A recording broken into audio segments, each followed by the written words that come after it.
Hello, one and all, to another episode of the Toys Equals Midlife Crisis Squad. And today, we're going to review Mrs.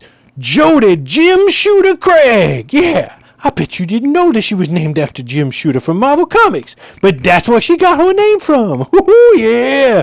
And look. This is the stuff you're probably going to get. Pretty darn sure. And guess what? They'll show you this again, in case you forgot when you looked at the front. We're gonna do it, and there's some badass artwork here. Don't you wish the comics looked as good as this when they were drawn? Because, well, they weren't, not in my opinion. Anyway, she has the Nightforce. That means she's got the force of the night on her side. And look, a bunch of Energon shit that we don't have things to use with it because they didn't come with a package that contains the Energon, which would have been really cool if you wanted to build out that storyline. But oh no. Anyway, there are no Easter eggs unless you're into Ivy. Maybe that's a DC reference. Who knows? But we're going to get into it. Yes, we are. Because, she's number 1990 in the line. More artwork. And then, look at this. Look. Tattoo action. Because, yeah. And look. Some kind of other thing action that they don't even tell you what this is. You get to make it up on your own. That's right. You got to use that noodle in your brain and use the imaginations. Drink some liquid imagination and then come up with all kinds of crazy stuff. And look, like I said, this is all that loadout you get. But wait a minute, that wasn't there, was it? Yeah, I guess it was. So yeah, you get all this stuff. You look at it. And look at that. Battle stats. Yeah, she be 5'9". She kind of short, but that's okay. We love her anyway. And look at this. Look. You get your QR code. Battle stats. All right. So, Shooter. I don't really have much to say. She was not a figure from the original line. She showed up in the comics much later. She was referenced, I believe, in issue 1 mildly, and it was just labeled Shooter, but you never got to see her face. But it was a nod to Jim Shooter. That was the kind of the whole punto right there. But that's really all I got. She looks interesting, so I think we should get her on out the box. What do you say? She shot you! Because she's Shooter. Anyway, she's out of the box. Very stiff, but I didn't mess around with the articulation too much. But yeah, she seemed kind of stiffy on out of the box. All right, so let's have a look at this galster. It's going to be interesting, to say the very least, and I do say only the least. All right, just out of the box impressions, she's got the "I apologize for the bug eyes" comment. So they've got her in her gas mask just right out of the bat here, and it does look kind of weird and bug-like. There's that special counter. Man, that's some tiny graphics, man. That's hard to put on there. There's her faded tat. She's got a lot of good armor bits, and she is reuse of no, not the legs, but the arms, I believe, at the very least, except for the tattoo. I think these are Lady J's arms for the most part, but I think the rest could very well be new sculpt, including the legs. I don't know that have we seen these legs before? I don't think so. Could just be me. But she got a butt, but unfortunately I'll explain this one problem I have with this figure. I do like those loops though. Got a holster. She got her Elf Quest shoes. Yeah, they do look like little Elf Quest shoes. Got some gloves. Got a knife holster. Now, supposedly, like this is not a head sculpt. It's actually it's like a hairpiece. So we just take that on off. See, it's a separate hairpiece. And so you're dealt with her, and you get to see inside her brain. I am a robot. I have robot legs. I like to have robot sex. No, I'm just kidding. So, yeah, just that's a strange configuration yet. There's almost no head there. Help me. All right, so I'm going to put her down for... Well, actually, no. Let's test one little piece of articulation. Yep. T-poses, no problem, and nothing is falling off. Double-jointed, pinless elbows that don't get you far. That's weird. What's the point? I think something's not working right. There we go. Gotta work that extra joint just to get it up there. And the other one. And double-jointed pinless knees. That's one of the other reasons why you know it's not terrible. It's not reuse. It's got the drop-down joints. But here, I'm just going to go ahead and explain. Oh, she's got the rocker and on her feet. But here's the thing I don't like. This gap. This gap right here. So at certain angles, it cuts. Like, you know, when you pull the drop-down hips, you get like this gap. This terrible gap. And even though they've sculpted a great butt, I do like this butt. But see, the thing is, this needs to go higher up, so that it fills this gap. So if there was some way you can, like, I don't know, cut some of this out and somehow get the thing dropped, because it needs to go higher up so that it joins. So this curvature joins at the top of the hip. But instead, they chose not to do that. So she has this weird, I don't know, hip thing going on. I don't particularly care for, because this looks like she's pulled down her drop hips, or the drop down legs, but she has not. So that's my only complaint, and that was before this ever even came out of the box. So looking at the other accessories, you get hairpiece numero uno, done with some really nice braids, a brown paint app. Got one little swirl of hair. It's very cute. You know, I honestly think that they do these different designs on the inside of this so you can't hair swap with, like, Zorana, which is really stupid because she's the mistress of disguise, and what a perfect way to do it, you know.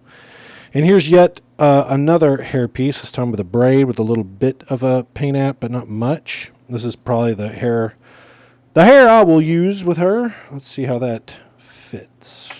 No droppy. No droppings. Poop droppings. Okay. All right. That went on pretty easy. See, now, in the promo shots, I don't know what it is that they did, but it made her... I mean, she does have a high forehead, but it doesn't... it didn't look... This doesn't look anywhere near as bad as it does in the promo shots. Here it actually looks pretty good. She got a nice stern look on her face. Don't fuck with me. I will cut you. All right. She comes with a rubber gun, a rubber toy gun. Why do they bother? Like, you can't. Like, this is just. It's like fishing lure. Why they bother putting it in a cardboard thing to keep it straight when it bends here? Like, it's. I don't know if you could see it, but it's curved starting at the center. It's supposed to be straight. Anyway, it's some weird-ass futuristic sniper rifle with the blast effect hole, which I'm not going to use. This is going straight in the bin. I got a Valaverse Sniper Rifle for her. Been waiting to use. Ooh, shiced. You know what I don't see? I do not see the magazine that is supposed to plug into here. Oh, there it is. Haha. Check your packaging. This little sucker was hidden right down in the corner. So make sure you find your packaging and get all your stuff before you start calling Hasbro saying, I didn't get it. All right, let's see. I don't know how this thing's supposed to fit in here, but we're going to find a way. Yes? No? Maybe so? No? I don't know. It fit. There you go. Yay. So there's that. She has this another futuristic looking handgun. But at least has a port for blast effects with a little laser pointer. It's got good detailing and I like it and all, but it still reeks of this futuristic look that they were doing when when they first launched. In fact, it makes me wonder if like she was going to be like wave 2 of that line, but then they shifted course and held on to her and realized, hey, we could just pull her right back since we already did the work and just release her as another figure. And here you have, looks like one of those kariki kind of knives, kind of bladed, assassin's blade or some such. Anyway, it's very small, very tiny, but it'll plug into her vest. And then she gets this thing. Now, the funny thing is on the promo shots, I could not tell at all what this is. I mean, they just stood around. But now we know what it is. It's, somebody's calling me and I don't care. It goes in her back like this so that you can actually plug in the gun. So that way it can actually plug on her back like this. And that's very interesting and lovely. But since I'm not going to be using this gun, it's going in the bin. All right, so that's all the accessory. Let's move into comparisons.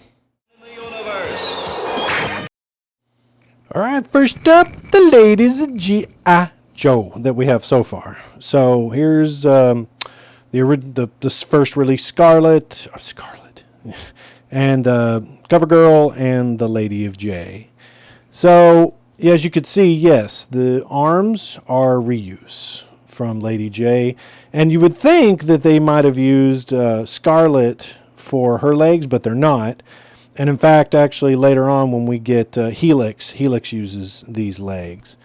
And, CoverGirl's basically borrowing from Lady J too, so there's not a whole lot to have been borrowed from, more or less. But these are the ladies of G.I.joe. And as you can see, from a height perspective, I'm not sure why, but it looks like Lady J seems to be the tallest of all of them. It's very interesting, especially when you consider that CoverGirl is the same buck at the bottom, but not the top. So top could be shorter. But anyway, it fits in pretty well. All of them very diverse in terms of color design. If you look at it, it's very interesting.